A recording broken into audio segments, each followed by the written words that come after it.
Quand on jardine, le petit coup de circulaire, mine de rien, c'est 30 secondes, l'utilisation de la circulaire. 30 secondes où au final on est à 120 dB, donc en fait on a pris notre dose pour la journée.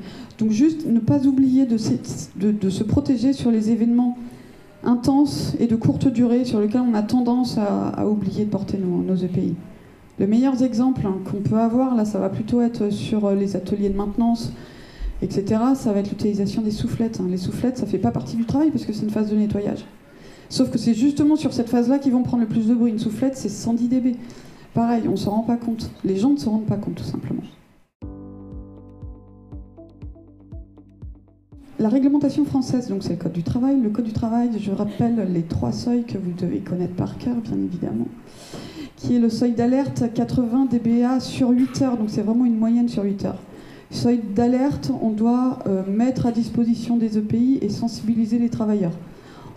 Grosso modo, il ne faut pas empirer la situation, quoi.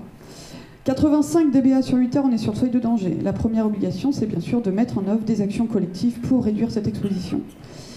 La deuxième, bien sûr, c'est port obligatoire des EPI. Port obligatoire des EPI, c'est bien une responsabilité de l'employeur que les EPI soient portés, pas du salarié. Ce qui va de pair avec la sensibilisation des travailleurs au risque auditif. 85 dB sur 8 heures, donc c'est un seuil d'alerte, de danger.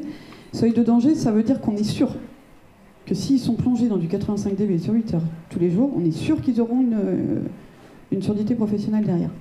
85 sur 8 heures, par le jeu des décibels, effectivement, c'est équivalent à 2 fois plus de bruit sur 2 fois moins de temps. Donc c'est équivalent à 88 dB sur 4 heures. Par le même jeu, c'est équivalent à 100 dB sur 15 minutes et 110 dB sur 2 minutes. Entre 100 et 110 dB, on va retrouver quoi? On va retrouver dans vos métiers, on va retrouver effectivement tout ce qui est tronçonneuse, souffleur.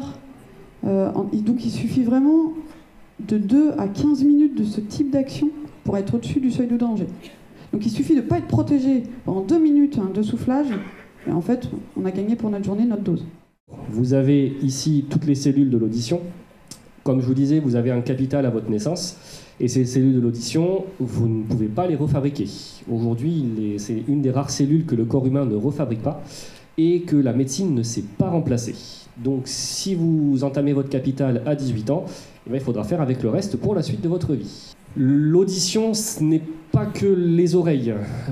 Il faut distinguer vraiment entendre et comprendre au niveau de l'audition. On peut avoir une oreille en excellente forme, mais on ne peut ne rien comprendre. Parce que vous avez notre ami le cerveau qui a un peu un gros décodeur et qui va nous servir dans plusieurs fonctions. Fonctions de communication, comme je disais, discrimination de la parole. Donc que ce soit dans le silence, mais surtout dans le bruit. Les pertes d'audition, là où on va surtout voir les personnes, c'est des gens qui vont avoir des problèmes pour comprendre dans les réunions, dans les repas, dans les situations où le bruit va être autour de vous. Le cerveau, c'est aussi une fonction d'alerte. Tout ce qui est provenant du son, sa nature, sa dangerosité. Donc lorsque vous avez vos agents qui travaillent, par exemple, on va prendre un exemple plus concret, à l'entretien des espaces verts, si vous avez son collègue qui a perdu le contrôle de sa tondeuse et qu'on n'entend pas l'arrivée derrière, on peut se retrouver avec un très gros accident. Alors, c'est l'exemple un peu extrême, mais c'est quelque chose qui peut arriver. Quels sont les bons gestes? Vous les connaissez tous, en fait, je suis sûre. Bien sûr, on va faire attention à offrir un temps de répit à ses oreilles. Quand on est dans un environnement bruyant, on va avoir un temps de repos. J'ai toujours l'exemple dans les usines où ils font des pauses café et ils mettent la machine à café au milieu de l'atelier parce que c'est plus sympa. Ben non, on évite. On ne met pas la machine à café au milieu de l'atelier. On essaie de la mettre justement dans un endroit propice à la discussion et au repos des oreilles. Veiller à ses propres émissions sonores. Alors, quand on utilise un marteau-piqueur, ouais, c'est bien de prévenir le petit copain qui est à côté qu'on va utiliser un marteau-piqueur et qu'il faudrait peut-être qu'il se protège, en fait. Donc, certes, nous, on va se protéger par rapport à nos propres risques, mais on fait attention à notre environnement et à nos collègues. Je vais passer assez rapidement sur les enjeux de la santé auditive au travail. Faut se rendre compte que c'est pas que au niveau du salarié qui est exposé que ça se joue, c'est un enjeu pour tous. Effectivement, c'est un enjeu, bien sûr, de bien-être, d'épanouissement au travail humain. Management, effectivement, plus on a une équipe qui est épanouie dans son travail et qui est donc plongée dans une ambiance sonore satisfaisante, quelle que soit, adaptée à son travail, ça sera beaucoup plus facile à manager. C'est une responsabilité de tous, pas uniquement des personnes, encore une fois, exposées. Économique, Alors, le côté économique des choses, il vient assez rapidement quand on parle de surdité professionnelle, déclaration d'une surdité professionnelle. Une déclaration de surdité professionnelle, c'est 150 000 € pour la Sécu. C'est entre 400 000 et 900 000 € pour un employeur. Donc, vaut mieux agir quand même en prévention plutôt que payer après.